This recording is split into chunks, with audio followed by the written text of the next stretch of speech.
Bienvenidos a este espacio de France 24 en el que hablamos de economía y para eso está nuestro periodista experto en el tema, Martín Gripo. Martín, bienvenido, gracias por estar acá. Hola María Clara, ¿cómo estás? Muy bien, gracias. Hablemos de Ucrania porque ya que se cumplen 2 años de la guerra, quiero preguntarle cuáles han sido los efectos en la economía. María Clara, te cuento que cuando se desató el conflicto, el Banco Mundial advirtió sobre las consecuencias en la economía mundial que ya venía afectada por la pandemia. De acuerdo con el organismo, desde mediados de 2022, los problemas en la cadena de suministros y el alza de los precios de la energía afectaron principalmente a Europa y Asia y repercutieron en sus socios emergentes y en desarrollo. Rusia era el principal proveedor de hidrocarburos de Europa. Algunos países dependían en un 100%, pero han tenido que buscar otras fuentes y eso ha subido los precios. Por su parte, el Fondo Monetario Internacional dijo el año pasado que la economía mundial sigue caminando hacia una recuperación lenta. Todo porque a raíz de la inflación por la guerra, los bancos centrales subieron las tasas de interés. Eso llevó el endeudamiento a niveles impensados y a una ralentización de la economía. Antes usted mencionó que la economía del mundo se está recuperando lentamente, pero ¿qué significa eso?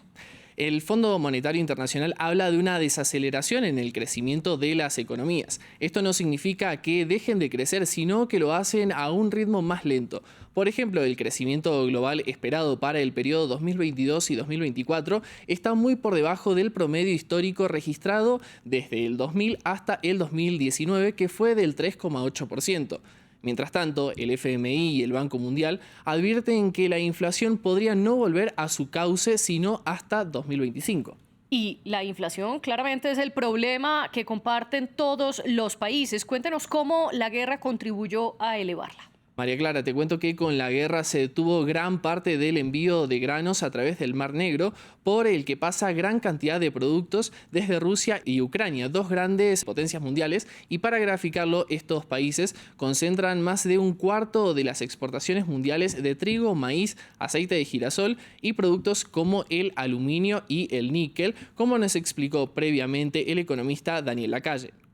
El aumento de los precios que se generó con el principio de la guerra de Ucrania generó un impacto relevante en las economías del mundo, en el poder adquisitivo de los ciudadanos y la realidad también es que el efecto inicial de la guerra de Ucrania en el precio del petróleo, en el precio de los alimentos, en el precio del trigo, por ejemplo, o del gas natural, se revirtió rápidamente.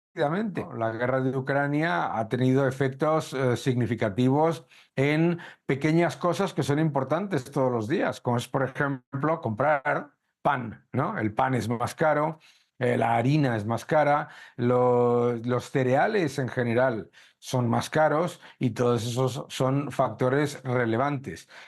Más allá, Martín, del efecto que esto ha tenido en los precios de los alimentos, ¿qué ha pasado en estos 2 años con las economías de Rusia y de Ucrania? María Clara, te cuento que desde que se produjo la invasión rusa a Ucrania, la Unión Europea y sus aliados occidentales adoptaron varios paquetes de sanciones para debilitar la capacidad de financiamiento de la guerra por parte de Moscú.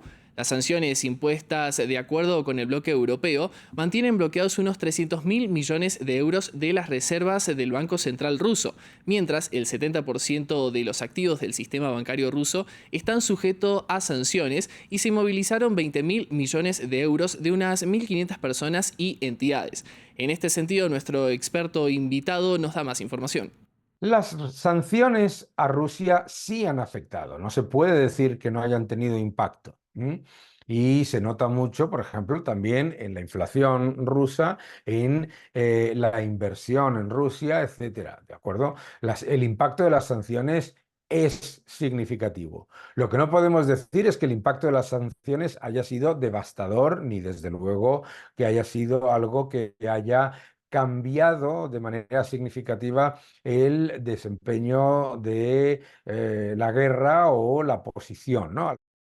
En lo que respecta a Ucrania, hasta el 31 de diciembre de 2023, el Banco Mundial calculó en daños directos unos 152.000 millones de dólares, siendo los sectores de vivienda, transporte, comercio e industria, energía y agricultura los más afectados. Por ejemplo, el 10% de las viviendas sufrieron daños o fueron destruidas en todo el país.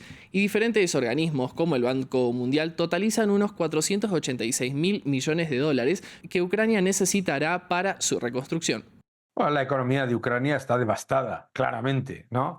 Eh, no podemos hablar de cifras, digamos, detalladas porque es prácticamente imposible, incluso para los organismos estadísticos de Ucrania, conseguir datos fidedignos del nivel de devastación de la economía ucraniana.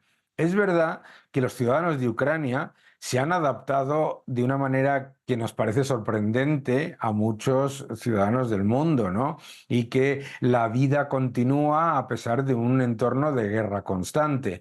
Difícil panorama el que nos presenta usted, Martín, y su invitado. Gracias por este espacio. Hasta la próxima. Ustedes sigan aquí porque tenemos más información internacional en France 24.